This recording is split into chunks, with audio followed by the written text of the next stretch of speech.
اس میں من دون اللہ کا لفظ ہے، من دون ہی کا لفظ ہے، یا من دونی، اور اس کا معنی ہوتا ہے بت. اور وہ کہنا یہ چاہتے ہیں کہ بت کی پکار شرک ہے اور انبیاء اور اولیاء کی پکار شرک نہیں. تو یہ ایک مغالطہ ہے جو عوام الناس میں مشہور ہو چکا ہے. جب بھی آپ کوئی آیت توحید پڑھیں گے تو ایک ہی کوڈ چلے گا، جی یہ بتوں والی آتی ہیں. تو اس وجہ سے میں آپ کے سامنے چند گزارشات پیش کرتا ہوں. پہلی یہ کہ من دون اللہ کا معنی کسی لغت میں بت نہیں. لغت کی ساری کتابیں اٹھاؤ، من دون اللہ کا معنی زبان عرب میں کسی ڈکشنری میں، کسی لغت کی کتاب میں بت نہیں آپ کو ملے گا. من دون اللہ یا من دونی کا نہ لغوی معنی بت ہے نہ شرعی معنی بت ہے، بلکہ من دون اللہ کے تین معنی آپ کو لغت میں بھی ملیں گے، شریعت میں بھی ملیں گے. ایک معنی دونا کا معنی غیر، من دون اللہ کا معنی غیر اللہ. دوسرا دونا بے معنی سوا، من دون اللہ سے مراد سوا اللہ. اور تیسرا دونا کا معنی نیچے ہونا، نیچے نیچے. اب یہ جو نیچا ہے درجے میں کم ہو تب بھی حصن اگر نیچے کوئی چیز رکھی ہوئی ہے وہ بھی دونا ہے، جیسے آدم ومن دونہ تحت لوائی. تو دونا کا معنی تحتا بھی ہے، دونا کا معنی غیرہ بھی ہے، دونا کا معنی سوا بھی ہے. دوسری بات یہ ذہن میں رکھ لیں کہ بہت سارے اہل بدعت نے، اہل شرک نے یہ لکھ دیا کہ انبیاء اولیاء کو من دون اللہ کہنا یہ ان کی بے ادبی اور گستاخی ہے. جہاں قرآن پاک میں من دون اللہ وارد ہوا وہاں انبیاء اولیاء مراد نہیں ہو سکتے، اس سے مراد بت تھے. تو میں نے آپ کو بتایا کہ یہ ان کا سب سے بڑا فراڈ اور جھوٹ ہے جس کے پردے میں یہ عوام سے شرک کرواتے ہیں اور خود کرتے ہیں. تو یاد رکھ لو، میرا دعویٰ یہ ہے کہ من دون اللہ، اللہ تعالی کے سوا ساری مخلوقات وہ من دون اللہ کا مصداق ہے. انبیاء بھی، غیر انبیاء بھی، اولیاء بھی، زندے بھی، مردے بھی، حتیٰ کہ جبریل بھی، بت بھی، پہاڑ بھی، سونا بھی، چاندی بھی، سب من دون اللہ کا مصداق ہے اور ما سوى اللہ اور غیر اللہ کا مصداق ہے. اور اس پر قرآن مقدس کی میں نے کتاب لکھی ہے اعلاء کلمت اللہ فی تحقیق من دون اللہ. اس پر 40 آیاتیں اور 283 مفسرین کے حوالے اور 73 قبوری فرقہ کے حوالے ہیں تائیدن، جس میں یہ ثابت کیا گیا ہے کہ من دون اللہ بالخصوص وہ آیات جو یہ سن کے بت بت کہتے ہیں، انہی آیات کے تحت بڑے بڑے مسلمہ اکابرین مفسرین کے حوالے آپ کو وہاں ملیں گے. 283 حوالہ مفسرین کا اور 73 مخالفین کا خود اپنا اقرار کے حوالے ہیں. اور یہ اس موضوع پر پہلی کتاب ہے، اس سے پہلے مستقل کتاب من دون اللہ پہ نہیں لکھی گئی. تو خیر، یہاں میں صرف چند آیات آپ کے سامنے ذکر کر کے پھر سوال و جواب جو ہوں گے اس موضوع پر انشاءاللہ میں جواب دوں گا۔ یہ میرے پاس ہے سورت آل عمران، اور اس کی آیت نمبر ہے 79 79 اور 80۔ اس کو ذرا دیکھنا ہے، سورہ آل عمران پارہ نمبر 3 اور آیت نمبر 79 اور 80۔ ما کان لبشر ان یؤتیہ اللہ الکتاب والحکم والنبوہ، نہیں لائق کسی بشر کے کہ دے اللہ اس بشر کو کتاب، حکم، فہم صحیح، والنبوت اور نبوت، ثم یقول للناس، پھر کہے وہ بشر لوگوں کو، کونو عبادا لی من دون اللہ، کہ ہو جاؤ میرے بندے، من دون اللہ سوا اللہ کے، من دون اللہ۔ اب ذرا دیکھیں کہ ما کان لبشر، یہ بشر بت کو کہتے ہیں، ما کان لبشر نہیں شان کسی بشر کی، اور بشر بھی کیسا؟ جس کو کتاب ملے، حکم فہم صحیح ملے، نبوت ملے، اس کی یہ شان نہیں کہ وہ لوگوں کو کہے کہ میرے بندے بن جاؤ، کونو عبادا لی من دون اللہ۔ تو اس آیت میں اللہ نے بالخصوص ایسا بشر جس کو نبوت ملے اس کو کیا فرمایا؟ من دون اللہ۔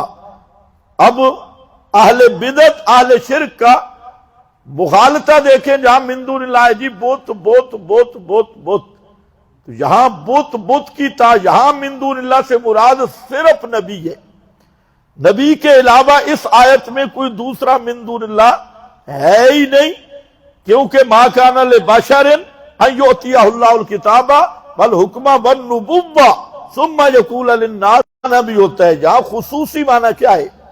اس بشر سے مراد من دون اللہ کا یہ لفظ ہے، اس سے مراد کون ہے؟ محمد الرسول اللہ صلی اللہ علیہ وسلم۔ باقی مفسرین نے جہاں لکھا کہ من دون اللہ سے مراد حضرت عیسیٰ ہے، حضرت عیسیٰ، بی بی مریم، بات انہی کی چل رہی ہے۔ عیسائیوں نے جھوٹی روایتیں گھر رکھی تھی کہ حضرت عیسیٰ علیہ السلام نے کہا مجھے پکارو اور مجھے سمیع بصیر سمجھو، تو اللہ تعالیٰ نے فرمایا کہ یہ کسی بشر کی شان نہیں ہے، اور جس کو کتاب، حکمت، نبوت دوں، نبی تو معصوم ہوتا ہے، معصوم نبی بھلا شرک کی دعوت دے کیسے سکتا ہے؟ تو یہ حضرت عیسیٰ پہ جھوٹ ہے۔ یہ آیت، یہ سورت آل عمران کی۔ اسی طریقے سے اب اس پر حوالے دینے کی بھی ضرورت نہیں ہے، مفسرین کے قرآن مقدس کے اندر صریح طور پہ موجود ہے، اور صریح کے لیے حوالوں کی بھی ضرورت نہیں ہوتی۔ دوسری آیت جو ہے وہ میں آپ کے سامنے سورہ بنی اسرائیل اور آیت نمبر 56 ہے، قُلِ ادْعُوا الَّذِينَ زَعَمْتُم مِّن دُونِهِ فَلَا يَمْلِكُونَ كَشْفَ الضُّرِّ عَنكُمْ وَلَا تَحْوِيلًا۔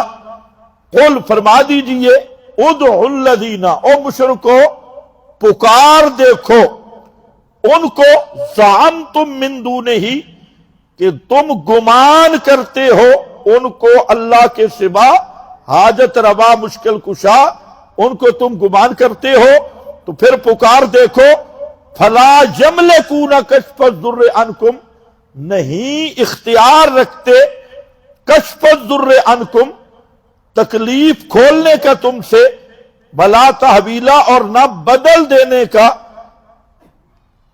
نہ لگی تکلیف ہٹا سکتے ہیں، نہ آنے والی ٹال سکتے ہیں، نہ لگی ہوئی ہٹا سکتے ہیں۔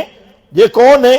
اولئک الذین یدعون یبتغون الی ربہم الوسیلہ، یہ وہ لوگ ہیں جن کو تم پکار رہے ہو، یہ اپنی حاجتوں میں دنیا کے اندر صرف اللہ کو پکارا کرتے تھے، جب انہیں مصیبت پڑتی تھی تو یہ صرف رب کو پکارتے تھے، اب اللہ کو بت پکارتے ہیں۔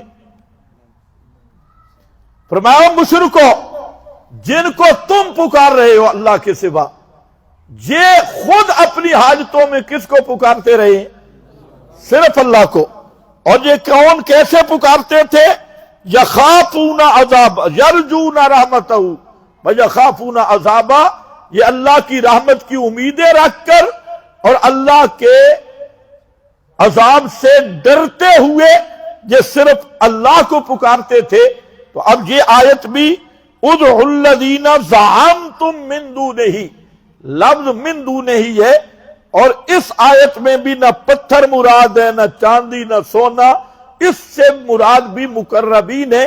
اگر قرآن کی تفسیر قرآن سے کی جائے تو یہ جو لفظ ہے یرجون رحمتہ یخافون عذابہ، اور یہاں جو ہے یبتغون الی ربہم الوسیلہ، میں نے مانا کیا وہ اپنی حاجتیں اللہ سے مانگتے تھے، تو الوسیلہ بمعنی الحاجہ حضرت ابن عباس نے کی ہے، یہ ایک مستقل بات سے الوسیلہ بمعنی الحاجہ یہ خود حضرت ابن عباس نے کیا ہے۔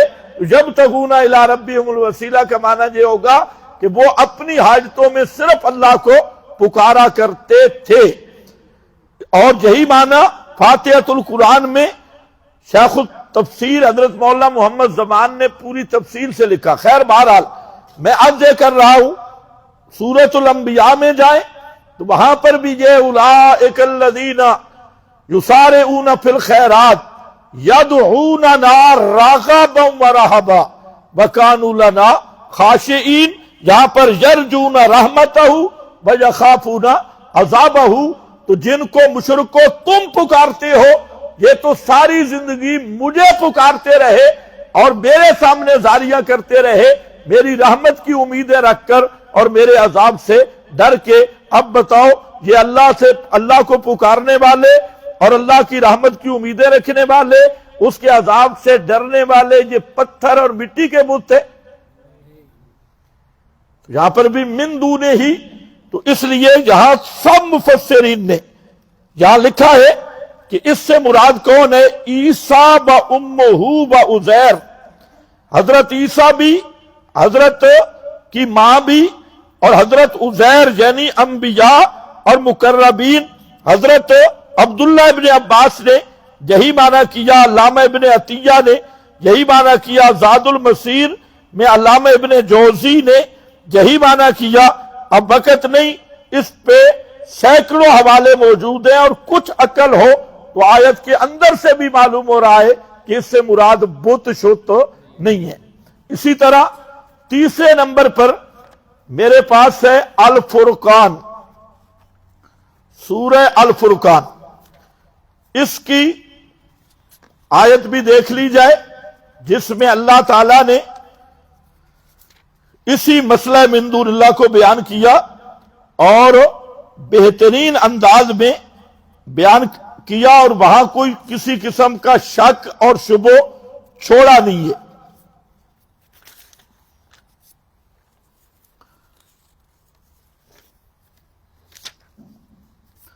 یہ سورت الفرقان، اور یہ آیت نمبر ہے 3، وَاتَّخَذُوا مِن دُونِهِ آلِهَةً لَا يَخْلُقُونَ شَيْئًا، انہوں نے بنا لیا اللہ کے سوا آلہہ، کئی الہ جو نہیں پیدا کر سکتے کوئی چیز، وَهُمْ يُخْلَقُونَ، حالانکہ وہ خود مخلوق ہے، یخلقون، وَلَا يَمْلِكُونَ لِأَنفُسِهِمْ ذَرًّا، نہیں اختیار رکھتے اپنی جانوں کے ضرر کا، ولا نفع، اور نہ نفع دینے کا، ولا یملکون موتا ولا حیاتا، نہ مرنے کا اختیار رکھتے ہیں نہ زندگی کا، ولا نشورا، اور نہ قیامت کے دن زندہ ہونے کا اختیار رکھتی ہیں۔ جو قیامت کے دن زندہ بت ہوں گے،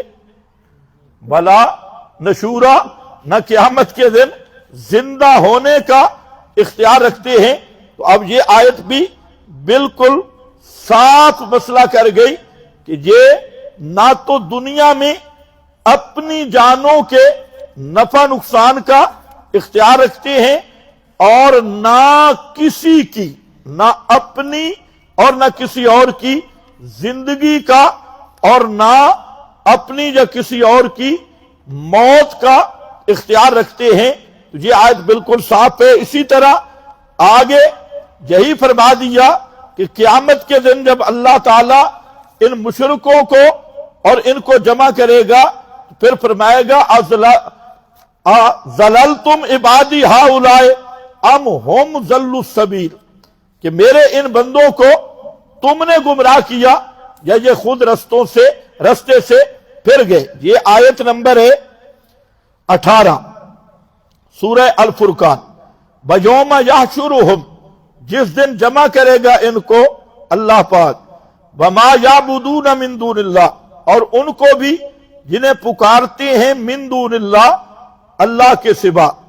فَيَقُولُ، اللہ تعالیٰ فرمائیں گے اَأَنْتُمْ أَضْلَلْتُمْ، کیا تم نے گمراہ کیا تھا عبادی ہؤلاء، میرے ان بندوں کو، ام ہم ضلوا السبیل، یا وہ خود گمراہ ہو گئے. قالوا سبحانک، اب یہ بت کہیں گے سبحانک. اللہ تعالیٰ فرمائیں گے تم نے میرے بندوں کو گمراہ کیا یا خود گمراہ ہوئے؟ یہ کون ہوں گے؟ بت کہیں گے قالوا سبحانک. آگے ذرا جملہ دیکھ رہے ہیں. کہیں گے وہ جن کو مشرک پکارتے ہیں من دون اللہ، وہ کہیں گے قالوا سبحانک ما کان ينبغی لنا، نہیں تھا ہمارے لائق ان نتخذ من دونک من اولیاء، اللہ ہم تو خود مواحد تھے، ہم نے پوری زندگی تیرے سوا کسی کو نہیں پکارا. تو جب ہم مواحد ہیں اور تیری توحید ماننے والے ہیں تو ہم کیسے ان کو اپنی عبادت اور پکار پہ لگا سکتے تھے؟ اب کچھ عقل ہو. یہ بت کہیں گے کہ اللہ ہم نے تیرے سوا کسی کو نہیں پکارا. ما کان ينبغی لنا ان نتخذ من دونک من اولیاء، اللہ ہمارے لائق ہی نہیں تھا کہ ہم تیرے سوا کسی اور کو اولیاء بنا لیں، کارساز بنا دیں. فَكَيْفَ نَأْمُرُهَا، تو ہم جب ہم تیری عبادت پہ قائم رہے دوسروں کو اپنی پہ کیسے لگا سکتے تھے؟ باقی وجہ ایک اور ہے. یہ گمراہ کیوں ہوئے؟ وجہ یہ ہے وَلَٰكِن مَتَّعْتَهُمْ وَآبَاءَهُمْ حَتَّىٰ نَسُوا الذِّكْرَ، اللہ جی ہماری قبروں پہ آتے، ہماری صورتیں بناتے اور نفع تو دے دیتا تھا. جو گنگا پہ جاتے ہیں کام ان کے بھی ہو جاتی ہے، جو درباروں پہ جاتے ہیں کام ان کے، لیکن کام کرتا کون ہے؟ اللہ کرتا ہے، کیونکہ یہ تو اللہ نے اپنے ذمے لیا ہے، دنیا میں ڈھیل دے رکھی ہے. کوئی گنگا پہ جائے کام اس کا بھی ہوتا ہے، کوئی قبر پہ جائے کام اس کا بھی ہوتا ہے، کوئی گھوڑے کے نیچے گزرے کام اس کا بھی ہوتا ہے، تعزیہ تبوت پہ جائے اس کا بھی ہوتا ہے، صلیب پہ جائے اس کا بھی ہوتا ہے، حضرت عیسیٰ حضرت مریم کا فوٹو بنا کے پکارے اس کا بھی ہوتا ہے، روزے پہ جائے اس کا بھی ہوتا ہے، لیکن کام کرنے والا کون ہے؟ فرمایا وَلَٰكِن مَتَّعْتَهُمْ، اللہ پکارتے ہمیں تھے، کام تو کر دیتا تھا. حَتَّىٰ نَسُوا الذِّكْرَ، یہی روٹین چلتی رہی حتیٰ کہ تیری توحید کو بھول گئے. انہیں پتہ یہ بھی بھول گئے کہ کام کرنے والا کون ہے اور یہ ہمیں پکارنے لگ گئے. تو بہرحال ہمارا جہاں مقصد کیا ہے کہ من دون اللہ سے مراد جہاں کون ہے؟ بت ہیں، ذرا کرنا بت. یہ تیسرا اور چوتھا مقام. پانچواں مقام سورہ توبہ. اتخذوا احبارہم ورہبانہم اربابا من دون اللہ، انہوں نے بنا لیا اپنے مولویوں اور پیروں کو رب من دون اللہ. تو یہاں من دون اللہ سے مراد کون ہے؟ یہود و نصارہ کے مولوی اور پیر. اب ذرا بتاؤ، یہود و نصارہ کے مولوی اور پیر یہ پتھروں کے بنے ہوئے ہیں، یہ بت تھے. اتخذوا احبارہم ورہبانہم اربابا من دون اللہ. چھٹے مقام پہ فرمایا واتخذوا عبادی من دونی اولیاء، سورۃ الکہف پہ واتخذوا عبادی من دونی اولیاء، انہوں نے بنا لیا میرے بندوں کو میرے سوا اولیاء، مشکل کشا، حاجت روا. اور ساتواں مقام خود قرآن پاک نے سورۃ الاحقاف ومن اضل ممن يدعو من دون اللہ من لا يستجیب له الى یوم القیامہ وهم عن دعائهم غافلون. آگے وَإِذَا حُشِرَ الْأَصْنَامُ، بولو کیا ہے؟ اِذَا حُشِرَ الْأَصْنَامُ، جب جمع کیے جائیں گے الناس. الناس بت ہوتی، یا ایھا الناس، او بتو اعبدوا ربکم. بہت اچھا ہے. ناس ان کا ستیہ ناس ہو، یہ بت نہیں ہوتے. جب اللہ لوگوں کو جمع کرے گا، جمع کیے جائیں گے لوگ، تو کانوا لہم آذان، وہ ہوں گے ان مشرکوں کے دشمن. بت کیا مطلب ہے؟ بت دشمن ہوں گے. وَكَانُوا بِعِبَادَتِهِمْ كَافِرِينَ، اور ہوں گے ان کی پکار کے منکر. بت انکار کریں گے. خوف خدا بھی ہوتا ہے. اور اسی میں جتنی وَمَنْ أَضَلُّ مِمَّنْ يَدْعُو مِن دُونِ اللَّهِ مَن لَّا، اے من ذوی العقول کے لیے، غافلون واو نون والی جمع عقل والی مخلوق کے لیے. اذا حشر الناس الناس، اور کانوا بعبادتہم کافرین پھر آ گئی. تو اب اس کو کہنا بت تو یہ ہے صریح قرآن کا انکار. اور اسی طریقہ سے سورہ فاتر ہے، وہاں پر کیا ہے؟ والذین تدعون من دونہ ما یملکون من قطمیر ان تدعوہم لا یسمعوا، وہ تمہاری پکاریں نہیں سنتے. آگے کے یوم القیامت ہے، قیامت کے دن تمہارے شرک کا انکار کریں گے. یہ بت ہوں گے. قیامت کے دن بت اٹھیں گے اور ان کے شرک کا انکار کریں گے.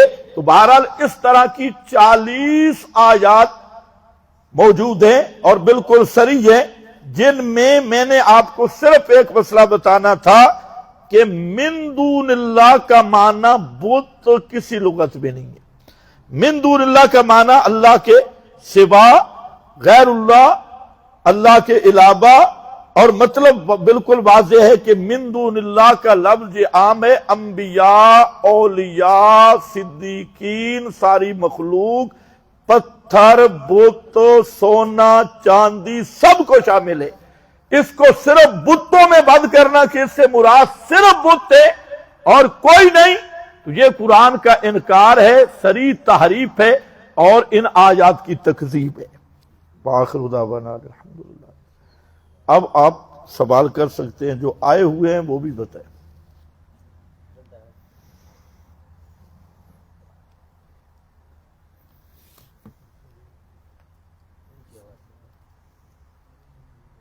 پہلا سوال ہے، کیا قرآن مجید میں ہر جگہ من دون اللہ کا لفظ انبیاء اولیاء کو شامل ہوتا ہے؟ کیونکہ قرآن مجید میں جس کا مفہوم ہے کہ جو اللہ کے سوا غیر اللہ کی عبادت کرتے ہیں وہ مشرک اور جن کو شریک ٹھہرایا جاتا ہے جہنم میں جائیں گے. دوسرا یہ کہ انبیاء اولیاء کی صورتیں بنا کر عبادت ہوتی تھی، ان صورتوں کو بھی جہنم میں ڈالا جائے گا. عابد اللہ ملیشیا سے. یہاں دو باتیں. پہلی بات یہ ہے، میں نے آپ کو بتا دیا، میرے اگر اس ابتدائی گفتگو جس نے سن لی ہے اسے سمجھ آ جائے گا کہ من دون اللہ کا جو لفظ ہے یہ عام ہے. اب اگر کہیں کوئی قطعی دلیل ہوگی تو عام کی تخصیص ہو سکتی ہے، لیکن جہاں کوئی مخصص موجود نہیں ہے تو اس عام کو بتوں کے ساتھ خاص کر دینا تو یہ قرآن کی تکذیب ہے بغیر کسی دلیل کے. پہلی بات. دوسری بات یہ ہے کہ یہ جو شور و پکار کا مقام ہے، سما، عدم سما اور غفلت کا اس بات، تو یہ تو ہے ہی انبیاء اولیاء کے لیے، کیونکہ غالب اکثریت انبیاء اولیاء کو پکارتی ہے. تو جس مدعا کے لیے ہم پیش کرتے ہیں وہ تو انہی کی پکار ہے، انبیاء اولیاء کی. ہاں یہ الگ بات ہے کہ اگر کسی مقام پر کوئی مخصص موجود ہوگا قطعی، تو قطعی مخصص سے وہ تخصیص ہو سکے گی، ورنہ من دون اللہ اپنے عموم پر رہے گا.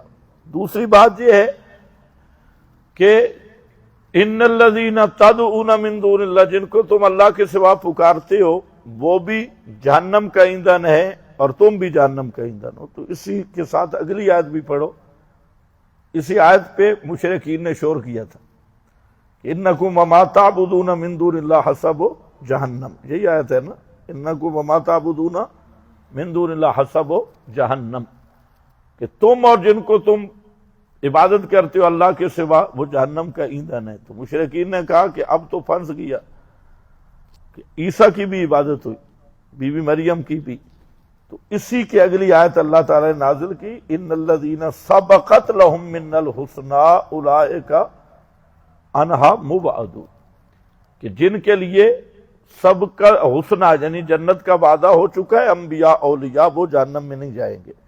تو یہ تو خود قرآن نے وضاحت کر دی ہے۔ باقی رہ گیا یہ مسئلہ کہ بت جو صورتیں ہیں یہ جہنم میں جائیں گی یا نہیں، تو اس پر کوئی قطعی دلیل نہیں۔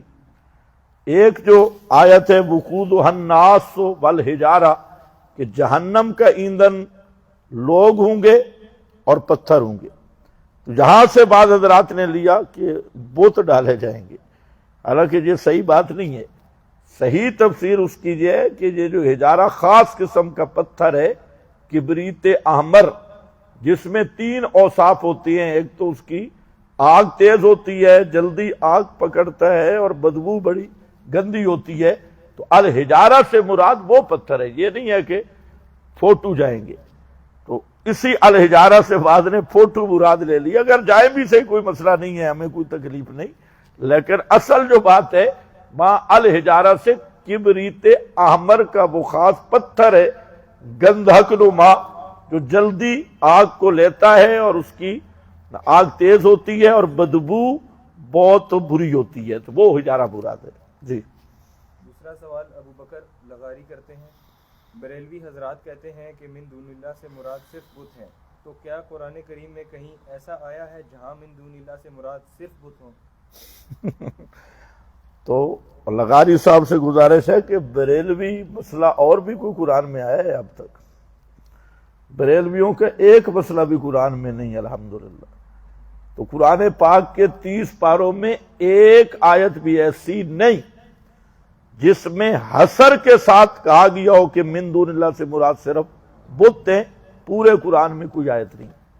بلکہ میں نے آپ کو بتایا کہ یہ آیت جو ہے سورہ آل عمران کی، اس سے احمد رضا خان من دون اللہ سے مراد رسول اللہ صلی اللہ علیہ وسلم مراد لے رہے ہیں، اور اموات غیر احیاء والی آیت جو سورہ النال کی ہے، اس سے بھی احمد رضا نے حضرت عزیر، عیسیٰ، بی بی مریم لیے، یعنی انبیاء اولیاء مراد لیے ہیں۔ تو اب تو بریلوی پھنس گئے، یہ رضا کے نیزہ کی مار ہے کہ ادو کے سینہ میں غار ہے، تو اب تو اپنے سینہ میں غار بن گئی۔ تو بہرحال احمد رضا نے 2 ایتوں سے مراد انبیاء اولیاء لیے ہیں من دون اللہ سے۔ جی طلحہ صدیق لاہور سے، جو لوگ من دون اللہ میں انبیاء اولیاء کو شمار نہیں کرتے تو ان کے بارے میں کیا حکم ہے؟ وہ حکم میں نے لگا دیا، وہ صریح تکذیب قرآن اور انکار قرآن کے مرتکب ہے۔ سورہ نحل آیت نمبر 21 اور 22 میں من دون اللہ کو اموات غیر احیاء کہا گیا ہے۔ سوال یہ ہے کہ اگر یہاں من دون اللہ سے مراد بت ہیں تو بتوں کو مردہ کہنے کا کیا مطلب، جبکہ بتوں پر تو موت نہیں آتی؟ یہی تو ہمارا دعویٰ ہے۔ اور اگر مراد انسان ہیں جیسے انبیاء اور غیر انبیاء، تو انبیاء کو امت کے اولین مفسرین میں سے کس کس نے اموات کہا ہے؟ مفسرین کی وہاں ضرورت ہوتی ہے جہاں ابہام ہو، تفسیر ابہام کی ہوتی ہے، اور جہاں تصریح ہے امواتن غیر احیاء، تو اس تصریح پر تفسیر کی ضرورت کیا ہوتی ہے؟ سورج دوپہر پہ کھڑا ہو تو اس کے دیکھنے کے لیے لائٹ کی ضرورت نہیں ہوتی۔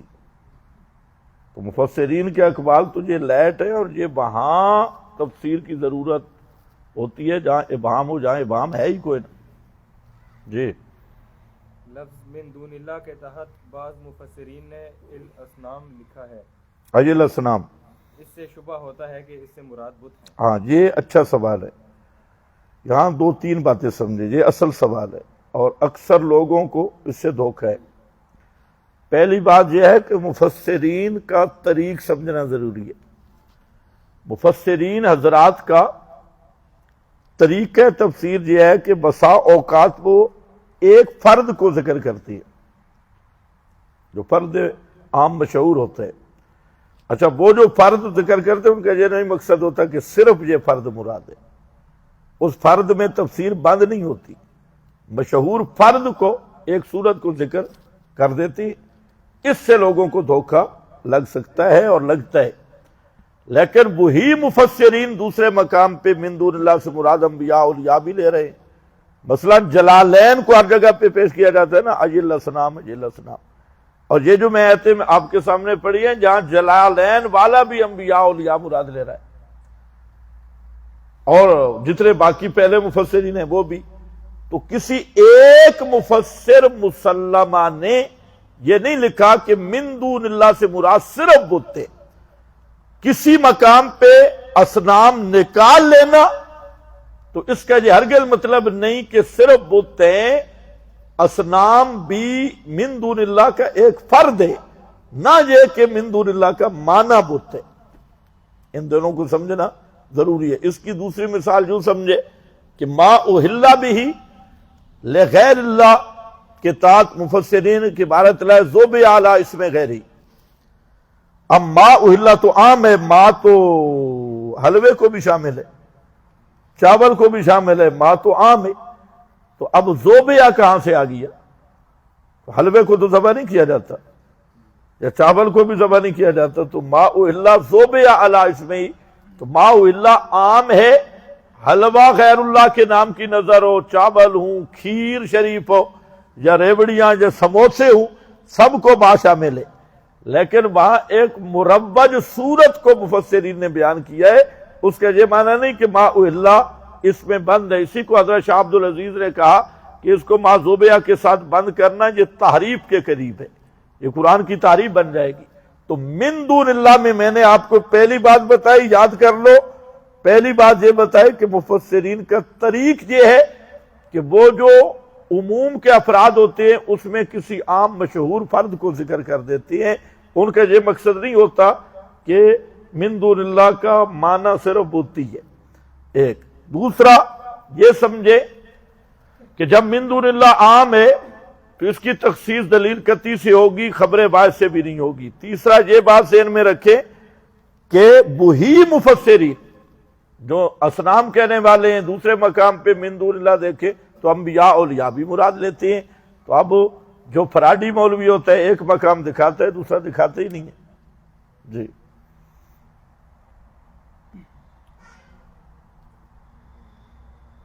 منشاء توحید کیا ہے؟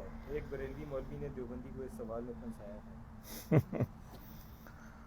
اب اس نے پھنسایا اس لیے وہ دیوبندی نہیں ہوگا، اس لیے پھنسایا۔ پہلے بات تو ہے کہ وہ خود پھنسا ہے کہ منشا کا معنی کیا ہے۔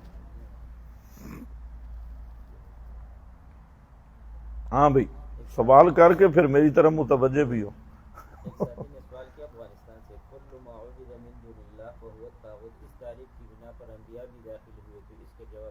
یہ تو جواب ہو چکا ہے ہمارا، اسی الفرقان میں دیکھ لیں، طاغوت پر مفصل بات سے۔ تو ساتھی سے گزارش ہے کہ وہ اسی کو دیکھ لیں، پورا 1.5 گھنٹے کی بات موجود ہے فرقان آئی ڈی پر، وہ دیکھ لیں۔ منشا توحید جو ہے نا، یہ جس بریلوی مولوی نے سوال کیا ہے اس کا مطلب ہے وہ بھی نری کھچ ہے، کیونکہ وہ منشا لفظ مبہم رکھ کے اس کا مقصد تھا یہ کہے گا میں یہ کہوں گا، وہ یہ کہے گا وہ میں یہ کہوں گا۔ اگر اس منشا سے بنیاد والا معنی ہے تو منشا توحید شرک کا وہ احتیاج اور عدم الاحتیاج ہے۔ اور احتیاج اور عدم الاحتیاج کا کیا معنی؟ کہ بندہ محتاج ہے اور معبود اس میں احتیاجی نہیں ہے۔ بندہ عبد وہ ہے جو محتاج ہے اور جو معبود ہے اس میں احتیاجی نہیں۔ اچھا یہ اس لفظوں سے خوش نہیں ہونا، احتیاج عدم احتیاج۔ احتیاج کس کا؟ کہ عبد کی ہر صفت ما تحت الاسباب ہے اور معبود کی ہر صفت ما فوق الاسباب ہے۔ اس کا اختیار ما فوق الاسباب، اس کا خاصہ، وہ سمیع ما فوق الاسباب، بصیر ما فوق الاسباب، اسی کو بالاستقلال بھی کہتے ہیں، ما فوق الاسباب بھی کہتے ہیں، عدم الاحتیاج بھی کہتے ہیں۔ اور جو بندہ ہے، بندے کا دیکھنا، سننا، پکڑنا، تصرف، کسب، یہ سب تحت الاسباب ہے. تو یہ اصل منشا ہے. اگر جہی ما فوق الاسباب سمیع بصیر بندے کو سمجھے گا تو یہی مشرک ہے. ما فوق الاسباب کوئی صفت بندے پہ مانے گا شرک ہے. اگر صرف اللہ کے لیے مانتا ہے تو توحید ہے. یہی منشا اور بنیاد ہے. جی ایک حدیث کے بارے میں سوال آیا ہے. نبی کریم صلی اللہ علیہ وسلم فرمایا کرتے تھے کہ جب میت چارپائی پہ رکھی جائے اور لوگ اسے کندھوں پر اٹھاتے ہیں اس وقت اگر وہ مرنے والا نیک ہوتا ہے. بھائی یہ حیات ممات نہیں چل رہا. میں نے پہلے بتایا سوال کرو موضوع کے مطابق. تو میت کدے مونی کہتی ہے تو اس وقت تو دیوبندی بریلی للڑ مسلمان سارے متفق ہیں کہ دفن سے پہلے تو روح اس کے اندر نہیں ہوتی. جھگڑا تو دفن کے بعد کا ہے. یہ بات سمجھنے والی ہے. تو جب بغیر روح کے کدے مونی کہہ لیتی ہے تو بغیر روح کے عذاب و ثواب اور سوال و جواب کیسے نہیں ہو سکتے؟ یہ بات سمجھنے والی. یہ جو بیچارے پیش کر رہے ہیں ہم کہتے ہیں دیکھو کندھوں پہ میت ہے تو اس میں روح نہیں ہے بال اتفاق. یہ تو دیوبندی بریلی اہل حدیث یہ سب مانتے ہیں اس میں روح نہیں. پھر کیا کہتے ہیں اگر روح اندر نہیں آتی تو سوال و جواب کیسے؟ روح اندر نہیں تو عذاب و ثواب کیسے؟ تو میں کہتا ہوں جب چارپائی پہ کدے مونی بغیر روح کے ہے تو سوال و جواب بغیر روح کے اعضا کے ہوں اور عذاب و ثواب ہو تو پھر تمہیں کیا تکلیف ہے؟ تو یہ ایسے سادے بے ایمان ہیں کہ یہ اپنی بات ہی نہیں سمجھتے کہ ہماری دلیل کیا ہے، ہمارے خلاف ہے یا ہمارے مطابق ہے. اس کو اگر سمجھیں تو اس سے تو ان کے مذہب کی جڑ ہی کٹ گئی. باقی یہ ذرا خیال رکھو سوال موضوع کے مطابق ہو تاکہ وقت ادھر ادھر نہ ضائع ہو. تو ساتھی موضوع سے شغف رکھتے ہیں وہی بس. آخر دعوانا الحمدللہ.